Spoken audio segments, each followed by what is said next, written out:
What's going on, everybody? My name is Ben. Welcome back to the channel. I hope that this is not too loud. I'm going to be really mad at myself and have to redo this whole thing. But anyways, today we're going to be reviewing our Scag 36 Vride 2. We picked up this machine in, I think, like the end of May, maybe middle of May, end of May, somewhere this year. This is a 100-hour review. We do have, for proof here, let's see how many hours we got on there. 103 hours on the hour meter. So she's looking good. And we're going to do kind of some good, the bad, things I like, things I don't like, and we'll kind of go from there. So I guess I'll start this way. This works. All right. So first of all, pro, it's a stand-on, and there's no walking. That's maybe the biggest pro that I have of this machine. Obviously, it's like we coming from the Scag 30-inch. Plug the review video somewhere on the frame right now. We'll plug it. But anyways, coming from that machine over to a stand-on machine is a giant difference. And as far as feet goes, as far as enjoyment of the job goes, there's a huge improvement. So that's maybe my biggest pro thing. I'll kind of just walk you guys through the mower a little bit, and again, just keep talking about things that I've done and whatever. So, of course, you have front casters. Pretty typical. I do like the cutting deck. I feel like this mower does cut very nice. I think the only thing it doesn't cut super nice sometimes is overgrown lawns, but if it's overgrown, it's never going to cut 100% beautifully. This does have the 23 horsepower Vanguard on it. I don't know. Don't have any problems with the engine. I've changed the oil in it once since we got it. After the first, I think 10 hours it was. Oil change was relatively easy. I wouldn't call it, it was a little bit of a pain just with this hose here, just to get it kind of positioned exactly right to get the oil to drain out. But other than that, obviously it has that, which is very helpful for mowing. One of the biggest things you'll hear other guys talk about on these Scag 36 V-Rides, or on any of the Scag mowers, as far as I know, is the way you get the blades off in order to sharpen the blades. Obviously, if you're running a lawn care business, you're sharpening your blades at least once a week or changing blades more than once a week, depending upon how much you're cutting. And so to get these off, you have to take this cover off, and then the blades more or less go on a bolt with a nut, as opposed to just having a little bolt that you unscrew and the blade drops. You do have this whole long bolt that has to come out.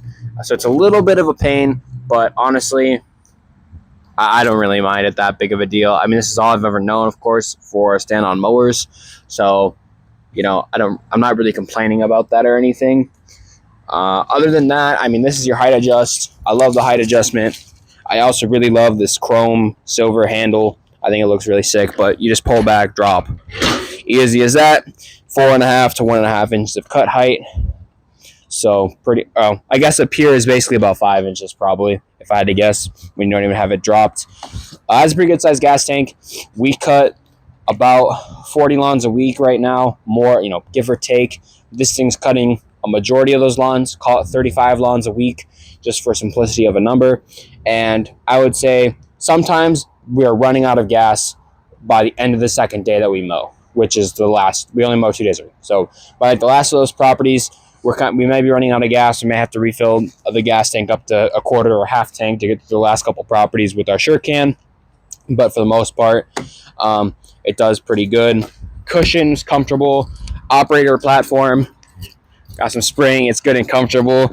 The only thing, again, maybe is a complaint you will hear is that in order to get off, if you're cutting grass and you got to go, maybe you got to pick up a stick, maybe you got to move something or whatever it might be. If you do get off the mower, the parking brake has to be on. It's a little annoying, yes, but honestly, really is putting that parking brake on that big of a deal? In my opinion, no, it's really not. The platform doesn't flip up. I don't really know if a lot of other mowers flip up or not, that are these 36 varieties. So that's as high as it goes, but it does have some nice grips there for your feet. I do love the cup holder. It's not even really because of a cup holder per se, but just to have a little bit of storage space for random garbage you find, as well as there is a little mesh one on this other side here for, currently there's a chip bag in there, but for sticks or for whatever. Operator platform, you've got throttle, you've got choke, you got your PTO, you got your key, and you do have a cigarette light cigarette port here, which I actually have only used a handful of times. Mostly, it's it's a little bit annoying if you have to have the phone cord wrapping around, put your phone in there. But if you're mowing bigger properties, or if your phone doesn't charge overnight for some reason, it's definitely nice to have, especially if you have really good density, or you're mowing, if you're going to go mow like 3 properties on 1 block or something, you're going to be there for like an hour. It's really nice to have that so that your phone can charge when you're not in the truck, if you will. But other than that, I don't really have any other real complaints, anything to say. I've done a little bit of greasing here and there with it. You do need a flexible grease hose to really grease things. I think that's really about it. Again, at this point, at 100 hours, I've had no significant problems. There's really hasn't been any problems that I can think of. Cameraman, you got any problems you can think of? No, me neither. Overall, very, very happy. We purchased this machine. We paid, I think, around 10 grand for the machine. I think MSRP is around 11 or 12, but we got them. They were on sale when we got them for the spring, so it was really nice. Got a nice discount on there. I will talk briefly about this because it's probably something, if you are in the game, or if you're gonna pick up one of these machines, really if you're gonna pick up any machine that's not just a little push mower, you're gonna want a chute blocker. This one that we have here is the Green Guard. It is it's wired. There's a word I'm looking for, I feel like, but it's a wired. It's got a button. Electric. That's the word I'm looking for. It's an electric chute blocker. Just have a little switch you mount up here for up and down. Overall, I'm pretty happy with this Green Guard. I'll show you guys how that works there. Again, overall, very happy with this Green Guard. I will say the installation there were some issues in installation. I think part of that is because of the way that the Scag deck is designed.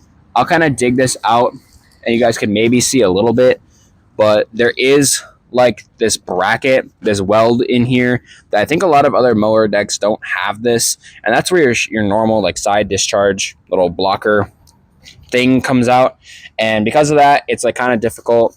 We chose to get the magnetic one, so this is literally just held on here by magnets, and I think if I had to do it again, I would maybe either not get the Screen Guard for the 36, or I would probably get the one that actually maybe mounts into here, because it was a little bit tricky. You can see, like when I drop this deck, you'll be able to see how the motor that actually controls the blocker itself hits the height adjust bar, and has definitely had a little bit of physical, scarring damage done to it, but it still operates just fine. And we basically had this Green Guard since we've got the mower. I mean, we maybe ran it for 2 or 3 weeks without a Green Guard on there, and I'm definitely very happy with it. You can kind of tell, like the Green Guard, this is the rubber guard. It's kind of been through it. It's meant to bend a little bit, but they do also have an aluminum guard option if you want something that's a little more secure, a little more durable maybe. But yeah, overall, I'm very happy with it. I'm actually very impressed by how little like grass clippings get underneath the deck.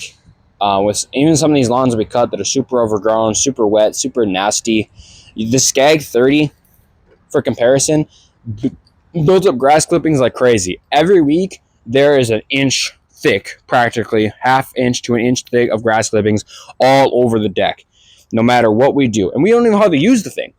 And this thing, is our main mower now at this point, and we're cutting tons of lawns with it every single week. And every week I get under there, I'm like, oh, there's going to be tons of grass under here this week.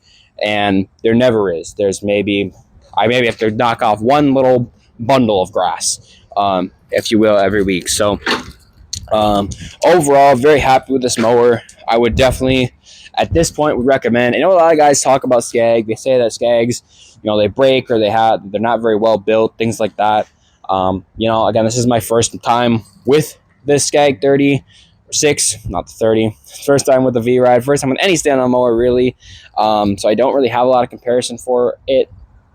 Full transparency there, but I haven't had anything break.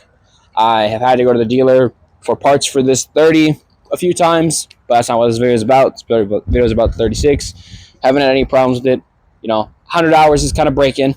I would certainly not expect there to be any problems at 100 hours. Hopefully, although 30 had problems at 100 hours. So, I don't know. Overall, very happy. Overall, would definitely recommend picking up one of these if you're looking for a stand-on mower, especially if you have a nice Scag dealer in your area. We love our Scag dealer who we work with, so we'll probably be Scag for a long time. Any final thoughts there? Cameraman shaking his head no. I don't think I have any final thoughts either. Yeah, overall, love this bad boy. We'll be continuing to cut with it this season, next season, 2 seasons, 3 seasons. I don't know. We'll be cutting with it for a while until something happens, or until maybe we get a crew going who's cutting with it. But anyways, I hope you guys enjoyed. Hope you guys found this helpful. If you have any questions, any comments, leave them down below, of course. And yeah, see you guys in the next one. Peace out.